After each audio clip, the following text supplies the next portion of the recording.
আপনি কি জানেন ইফতার করার সময় আপনি এমন খাবার খাচ্ছেন যেগুলো আপনার স্বাস্থ্যের জন্য মোটেও ভালো নয়? আজকে আমি আপনাদেরকে বলবো সারাদিন রোজা রেখে কোন খাবারটি খাবেন আর কোনটা এড়িয়ে যাবেন। ইফতারে কি খাওয়া ভালো? খেজুর সারাদিন রোজা রাখার পর ইফতার করার জন্য একটা বেস্ট ফল। সুন্নতের তালিকায়ও আছে এবং দ্রুত এনার্জি দেয়। নরমাল পানি, লেবুর পানি বা লেবুর শরবত, ডাবের পানি এগুলো শরীরের জন্য অনেক ভালো এবং শরীরে ডিহাইড্রেশন কমায়। আর ফলের মধ্যে রয়েছে তরমুজ, কলা, আপেল এগুলো সারাদিন রোজা রেখে ইফতারের সময় খাওয়া ভালো। উপকারিতা: প্রাকৃতিক চিনি প্লাস ফাইবার দেয়। হালকা স্যুপ এর উপকারিতা: পেটের জন্য অনেক আরামদায়ক।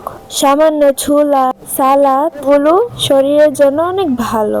উপকারিতা: প্রোটিন প্লাস ফাইবার দেয়। এখন আপনাদেরকে শোনাবো ইফতারে কি না খাওয়াই ভালো।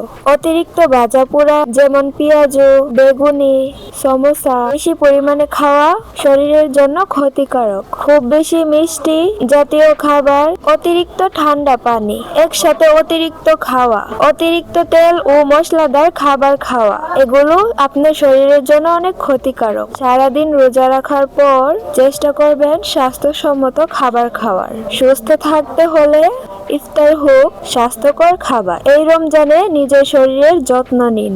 এরকম ভিডিও আরো পেতে চাইলে আমার নিউ ইউটিউব চ্যানেলটা সাবস্ক্রাইব করে দেন।